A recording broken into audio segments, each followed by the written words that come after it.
नमस्कार दोस्तों। ये कहानी दिल्ली के ग्रेटर नोएडा की है। इस हत्याकांड के पीछे की साजिश इतनी अजीब और इतनी चौंकाने वाली है कि जिस पर आसानी से यकीन कर पाना बहुत मुश्किल है। ग्रेटर नोएडा में गौतम बुद्ध नगर जिले में एक जगह है सूरजपुर। सूरजपुर के मुख्य मार्ग पर एक दिल दहला देने वाली घटना घटी जब सुबह सुबह एक महिला की बीच सड़क पर बेरहमी से गोली मारकर हत्या कर दी गई। यह घटना तब हुई जब महिला, जिसका नाम राजकुमारी था, अपनी स्कूटी से अपने घर से निकली थी और रोज की तरह अपने काम पर जा रही थी। राजकुमारी ग्रेटर नोएडा के सरस्वती विहार इलाके की रहने वाली थी और वे हर दिन इसी रास्ते से अपने काम पर जाया करती थी। घटना के समय राजकुमारी को अचानक से दो बाइक सवार अज्ञात बंदूकधारियों ने घेर लिया। वे दोनों हेलमेट पहने हुए थे, जिससे उनकी पहचान करना मुश्किल हो गया। उन्होंने बिना किसी चेतावनी के राजकुमारी को निशाना बनाकर बीच सड़क में उस पर गोली चला दी और वे दोनों बाइक सवार गोली मारकर घटनास्थल से फरार हो गए। इस भयावह हत्या की खबर आग की तरह फैल गई और पूरे इलाके में हड़कंप मच गया। आसपास के लोग इस घटना से सख्ते में आ गए। सड़क पर चल रहे लोग और स्थानीय दुकानदारें अपनी आंखों के सामने घटी इस घटना से स्तब्ध हो गए। कुछ ने तुरंत पुलिस को सूचना दी, जबकि अन्य लोग मौके पर इकट्ठा होकर ये समझने की कोशिश कर रहे थे कि आखिर हुआ क्या। पुलिस तुरंत मौके पर पहुंची और जांच शुरू की। सबसे पहले उन्होंने महिला की पहचान करने की कोशिश की। राजकुमारी की स्कूटी पर लगे नंबर प्लेट और उसके बैग में मिले पहचान पत्रों के आधार पर पुलिस ने उसकी पहचान की पुष्टि की। राजकुमारी की हत्या ने पूरे क्षेत्र में सनसनी फैला दी। यह घटना इसलिए भी चौंकाने वाली थी क्योंकि राजकुमारी एक साधारण महिला थी, जिसका किसी से कोई विवाद नहीं था। उसके घर वालों और पड़ोसियों के लिए यह यकीन करना मुश्किल हो रहा था कि कोई इस तरह से राजकुमारी की हत्या कर सकता है। घटनास्थल पर पुलिस ने तुरंत जांच शुरू की, लेकिन हमलावरों की पहचान करना मुश्किल हो रहा था क्योंकि उन्होंने हेलमेट पहन रखा था और वे अपनी बाइक की नंबर प्लेट भी छुपा कर रखे थे। इस जघन्य हत्या के बाद पुलिस ने इलाके में सीसीटीवी फुटेज खंगालने का काम शुरू किया। साथ ही आसपास के लोगों से पूछताछ की। घर वालों को इसके बारे में बताया गया। तो जब घर वालों को बताया गया तो पति और बेटी, तमाम परिवार के लोग मौके पर पहुंचे और उन्होंने राजकुमारी की लाश देखी। वो भी ज़ोर ज़ोर से रोने लगे, बुरी तरह से रोने भी लगे। जो केस था बिल्कुल ही एक कॉम्प्लिकेटेड केस था, जिसमें हत्यारों का पता नहीं कहाँ से आए और कहाँ चले गए, क्योंकि वो हेलमेट लगाए हुए थे। किसी ने उनको इस तरह नहीं देखा कि उनकी पहचान कर पाते, या किसी ने बाइक का नंबर भी नहीं देखा था। तो पुलिस भी बहुत कंफ्यूज थी और पुलिस को इस मामले की जांच आगे कैसे बढ़ाए समझ में नहीं आ रहा था। लेकिन पुलिस ने पारंपरिक तरीके से घर वालों से पूछताछ कर इस मामले की तफ्तीश आगे बढ़ाने का फैसला किया। सबसे पहले पुलिस ने राजकुमारी की बेटी से बात की, जो अपनी मां के बहुत ही करीब थी। उससे पूछा गया कि तुम्हारी मां की हत्या किसने की होगी? क्या तुम्हारी मां की किसी से कोई लड़ाई थी, कोई ऐसी बात? तो राजकुमारी की बेटी ने पुलिस को यह बताया कि मेरी मां लोगों को ब्याज पर रुपए देने का काम करती थी और वह अपना सारा लेन देन का हिसाब एक डायरी में लिखती थी, जिसमें किस आदमी को उसने कितने रुपए दिए, कब दिए, यह सारी चीज़ों का हिसाब किताब लिखा होता था। तो कई लोगों से उसके अच्छे रिलेशन थे और कई लोगों से इन्हीं रुपए पैसों के चक्कर में उनके रिलेशन ख़राब भी थे, और उनका रिलेशन उनकी खुद की बहन से भी काफ़ी ख़राब हो गया था। रुपये और पैसों को लेकर मौसी के साथ उनकी लड़ाई हुई थी और हमें तो पूरा यकीन है कि मेरी माँ के कत्ल के पीछे मेरी मौसी का ही हाथ है। उन्होंने ही मेरी माँ की हत्या करवा दी होगी। अब एक बेटी जो इनोसेंट है, वो जब इस वो जब इस तरह की बात पुलिस को बताए तो पुलिस का भी माथा ठनका। पुलिस को लगा कि हाँ, ऐसा हो सकता है कि बहन ने ही बहन की हत्या करवा दी हो। आज के ज़माने में तो कुछ भी मुमकिन है।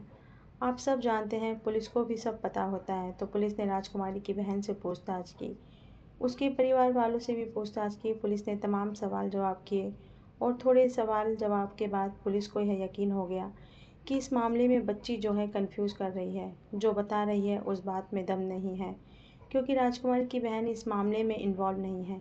एक तरह से पुलिस की जांच में राजकुमारी की बहन को क्लीन चिट मिल गई, क्योंकि राजकुमारी की बहन अपनी बेगुनाही साबित करने के लिए जो भी दलील उसने पुलिस को दी हो, उन बातों से पुलिस कन्विंस हो गई। कई बार होता है ना कि इंसान बता देता है कि नहीं, मैं बात नहीं नहीं है इस जगह थी, या मैं अपनी बहन को क्यों मारूंगी, और अगर मैं मारूंगी तो मेरे मोबाइल फ़ोन की जांच कर लीजिए। तो कहने का मतलब एक आदमी जब बेगुनाह होता है तो उसका बॉडी लैंग्वेज भी अलग होता है, और एक आदमी जो दोषी होता है अगर वह किसी मामले में फंसता है तो उसकी बॉडी लैंग्वेज अलग होती है। तो राजकुमारी की बहन को एक तरह से पुलिस ने जांच के बाद क्लीन चिट दे दी।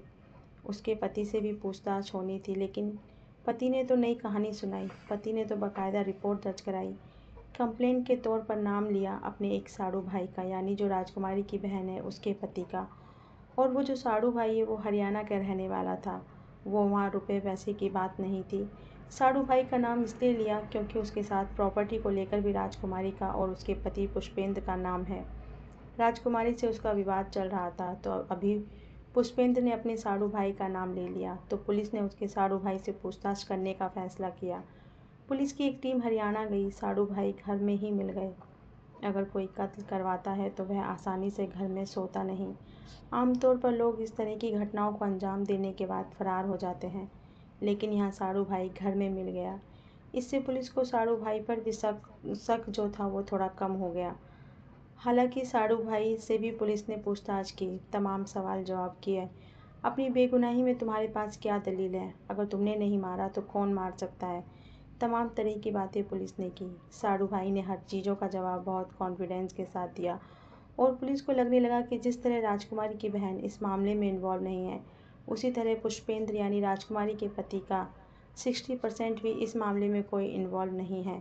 यह दो ऐसे नाम थे जिनको पुलिस ने जांच किया और उसके बाद एक तरह से क्लीन चिट दे दी। अभी पुलिस की जांच चल रही थी कि इसके 2 या 3 दिन बाद इस मामले में एक बहुत बड़ा ट्विस्ट आया, और वो ट्विस्ट बहुत ही अजीब, बहुत ही चौंकाने वाला था। वो ट्विस्ट यह है कि ग्रेटर नोएडा के ही इलाके में गौतम बुद्ध नगर जिले में जांच के दौरान पुलिस को 2 लोग मिले। ये 2 लोग बाइक पर जा रहे थे, और जब पुलिस ने नाकाबंदी कर रखी थी तो यह 2 लोग उस नाकेबंदी को तोड़कर जाने की कोशिश कर रहे थे, और यह 3 सितंबर को जस्ट कुछ दिनों के बाद की घटना है। इस बीच पुलिस ने वह सारी जांच पड़ताल की थी। ये 2 लोग नाकेबंदी को तोड़कर आगे निकलने की कोशिश कर रहे थे। पुलिस ने जब इनको रुकने का इशारा किया तो जैसे कि आमतौर पर अपराधियों की आदत होती है, उनका रुकने का तो कोई सवाल ही नहीं था। उन्होंने वहां से भागने की कोशिश की और पुलिस को डराने के लिए फायरिंग शुरू कर दी, लेकिन यूपी पुलिस का रिकॉर्ड है कि वह ताबड़तोड़ एनकाउंटर करने में पीछे नहीं हटते। आपको पता है आजकल ऐसे मामलों में पुलिस कितनी तेज़ी से कार्रवाई करती है। ग्रेटर नोएडा की पुलिस ने भी पलटवार किया, और इस पलटवार में जो 2 लोग पुलिस की नाकेबंदी को तोड़कर भागने की कोशिश कर रहे थे, वो दोनों लोग पकड़ लिए गए। इन दोनों लोगों के नाम हैं अंकित, जो दुजाना गांव का रहने वाला है, और मोनू गुजर, हापुड़ का रहने वाला है। इन दोनों की गोली लग चुकी थी। दोनों को पुलिस ने पकड़ लिया। दोनों अपराधी तो थे, वरना पुलिस को देखकर क्यों भागते, पुलिस पर गोली क्यों चलाते? जब पुलिस ने इन दोनों से पूछताछ की तो दोनों ने राजकुमारी के कत्ल करने की बात कबूल कर ली। इन्होंने ही 3 सितंबर को राजकुमारी का पीछा कर सुबह के वक्त उसे गोली मारी थी, जब वे अपने घर से निकलकर काम पर जा रही थी। पुलिस ने इनसे पूछा कि तुमने राजकुमारी को गोली क्यों मारी? तुम्हारी क्या दुश्मनी थी? क्या तुम राजकुमारी को जानते थे? इन्होंने कहा कि नहीं साहब, हमारी कोई दुश्मनी नहीं। हम तो रुपयों पैसों के लिए कत्ल करते हैं। हमें इस कत्ल को करने के लिए 2.5 लाख रुपए मिले थे, तो हमने गोली मार दी। पुलिस को गुस्सा तो बहुत आया। जो भी उनकी पिटाई होनी थी वो हुई, लेकिन पुलिस ने पूछा कि गोली मारने के लिए तुम्हें किसने 2.5 लाख रुपए दिए? तो उसने बताया कि हमें यह 2.5 लाख रुपए राजकुमारी के पड़ोस में रहने वाले एक आदमी कपिल ने दिए थे। 50,000 एडवांस दिए थे और 2 लाख लेने के लिए हम आए थे, तो आप लोगों ने पकड़ लिया। पुलिस ने उनके कब्जे से सुपारी के 50,000 रुपये, बाइक, 2 तमंचे बरामद किए थे। पुलिस ने पता किया कि क्या वाकई पड़ोस में कोई कपिल रहता भी है या नहीं। जब पुलिस ने आस पड़ोस में पता किया तो पुलिस को पता चला कि हाँ, यहाँ कपिल नाम का एक व्यक्ति रहता है। तो कपिल को पुलिस ने तुरंत उठा लिया और फिर उससे सख्ती से पूछताछ की। जब सख्ती से पूछताछ हुई तो कपिल ने भी मुंह खोला, और जब कपिल ने मुंह खोला तो इस मामले में एक और मेजर ट्विस्ट सामने आया। वो ये कि कपिल ने कहा कि सुपारी तो मैंने दी थी, 50,000 मैंने सुपारी किलर्स को भी दिए थे, और शूटर मोनू गुजर उसका चचेरा भाई है। कपिल ने पुलिस को कहा, ये कत्ल मैंने नहीं करवाया, बल्कि इस कत्ल के पीछे का असली मास्टरमाइंड तो खुद राजकुमारी का पति पुष्पेंद्र है। पुलिस भी हैरान हो गई जब पुष्पेंद्र का नाम सामने आया। पुष्पेंद्र अपनी पत्नी की मौत पर बहुत रो रहा था, जो पुष्पेंद्र अपने साड़ू भाई पर इल्ज़ाम लगा रहा था, जिस पुष्पेंद्र की बेटी राजकुमारी की बहन को दोषी बता रही थी। लेकिन पुष्पेंद्र अपनी पत्नी का कातिल है। पुलिस यह सुनकर हैरान रह गई। अभी मामले का खुलासा होने लगा था। दोनों ही शूटर पुलिस के कब्जे में थे। उन्होंने जुर्म कबूल कर लिया था। उनकी निशानदेही पर कपिल पकड़ा गया। कपिल ने भी जुर्म कबूल किया। इस बार पुष्पेंद्र कंप्लेनेंट नहीं बल्कि कातिल के तौर पर पुलिस के पास पहुंचा था। पुष्पेंद्र पुलिस के कब्जे में था। जब पुलिस ने पुष्पेंद्र से पूछताछ की तो उसने भी अपना जुर्म कबूल कर लिया कि हाँ, यह मर्डर उसने ही करवाया है। लेकिन उसने अकेले नहीं करवाया, बल्कि इस मर्डर में उसका पड़ोसी भी शामिल है और उसकी पत्नी का एक पूर्व प्रेमी जीतू भी शामिल है और खुद पुष्पेंद्र का एक चाचा वो भी शामिल है। यानी पुष्पेंद्र ने खुद अपने को मिलाकर कुल 4 लोगों के नाम लिए, कपिल, जीतू, पुष्पेंद्र और पुष्पेंद्र का चाचा।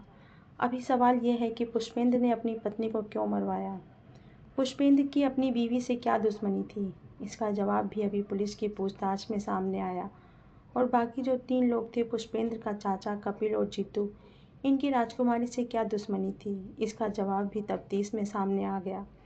पुष्पेंद्र ने पुलिस को बताया कि अगर मैं अपनी बीवी राजकुमारी की हत्या नहीं करवाता तो राजकुमारी मेरी हत्या करवा देती। अभी ये क्या कहानी है? कहानी यह है कि राजकुमारी, जो बहुत आज़ाद ख्याल की महिला थी, वह कामकाज भी करती थी। जिस दिन उसकी हत्या हुई थी उस दिन भी राजकुमारी काम पर ही जा रही थी, लेकिन इसके अलावा वो लोगों को रुपए पैसे उधार देने का काम भी करती थी। राजकुमारी बहुत ही आज़ाद ख्याल की महिला थी, तो उसके कई लोगों से रिलेशन भी थे। मतलब कई लोगों के साथ उसकी घनिष्ठ मित्रता थी। लेकिन एक पति के तौर पर राजकुमारी का पति पुष्पेंद्र इन चीज़ों का विरोध किया करता था और पति पत्नी के बीच अक्सर लड़ाइयाँ हुआ करती थी। इस बीच हुआ यह कि किसी ज़माने में जीतू राजकुमारी का प्रेमी था। उस जीतू के साथ राजकुमारी ने कभी बातों बातों में उसे यह बता दिया था कि उसका पति पुष्पेंद्र उसे बहुत परेशान करता है और वह आज नहीं तो कल अपने पति पुष्पेंद्र का मर्डर करवा देगी। जीतू ने यह बात रिकॉर्ड कर ली और जीतू ने राजकुमारी को धोखा देकर यह ऑडियो रिकॉर्डिंग, जिसमें राजकुमारी ने पुष्पेंद्र की हत्या करवाने की बात कह रही थी, उसने उस कॉल रिकॉर्डिंग को राजकुमारी के पति पुष्पेंद्र को सुना दिया। पुष्पेंद्र ने जब यह बात सुनी तो उसके पैरों तले ज़मीन खिसक गई। उसको लगा कि अरे, मैं तो पत्नी के साथ मेरी लड़ाई हो रही है क्योंकि पत्नी इधर उधर ज़्यादा लोगों से मिलती है, लेकिन मैं तो उसे मारने के बारे में कभी सोच भी नहीं सकता, लेकिन यहाँ तो मेरे कत्ल करवाने की साजिश रची जा रही है। पुष्पेंद्र ने उसी वक्त, आज से कोई 2 साल पहले, उसने तय कर लिया था कि वह राजकुमारी को जिंदा नहीं छोड़ेगा। रिश्तों का पेच देखिए कि दोनों एक दूसरे के जानी दुश्मन थे। बीवी भी पति का कत्ल करवाना चाहती थी और पति भी बीवी को मारना चाहता था, लेकिन दोनों एक छत के नीचे रह भी रहे थे। दोनों एक दूसरे के साथ प्यार करने का नाटक भी कर रहे थे। एक दूसरे के पेट में खंजर मारने के लिए अपने हाथों में छुरा भी ले रखा था। अजीब कहानी है।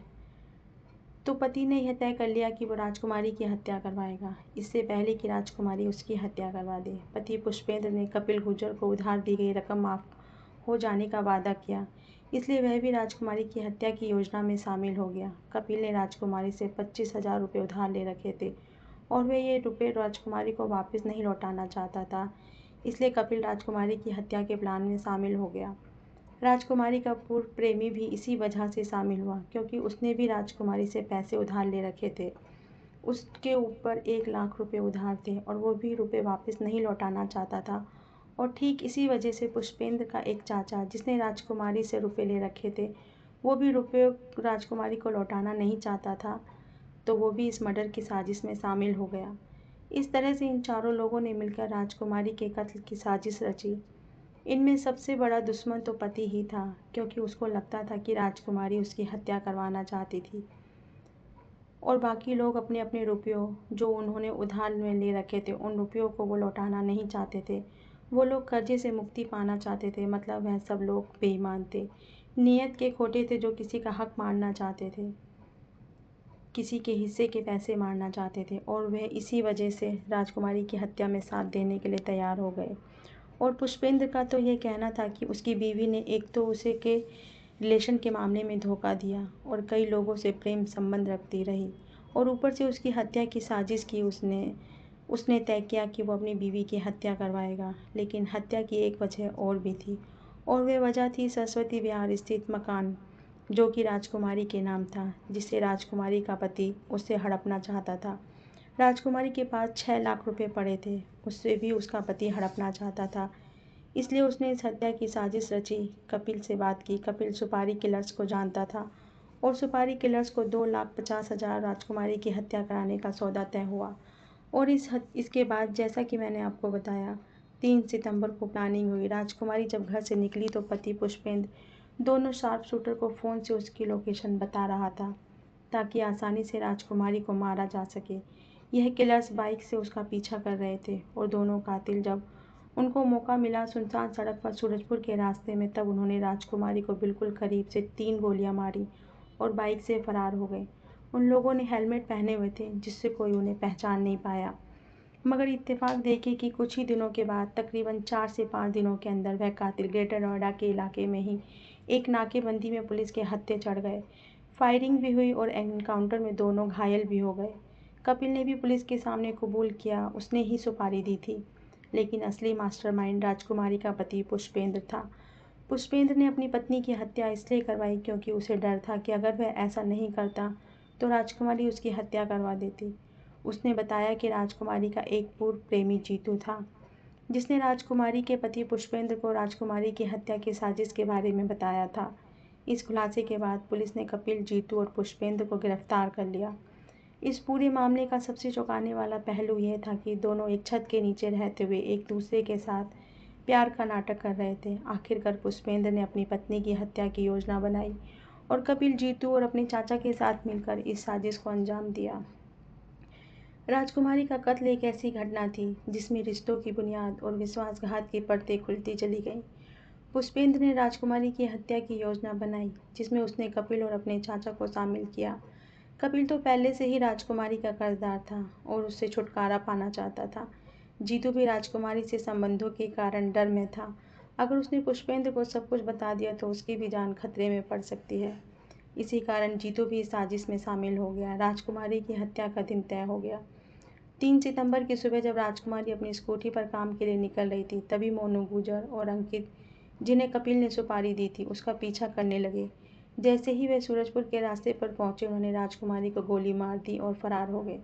हत्या के बाद पुष्पेंद्र ने अपनी मासूमियत का नाटक किया और अपनी पत्नी के लिए घड़ियाली आंसू बहाने लगा।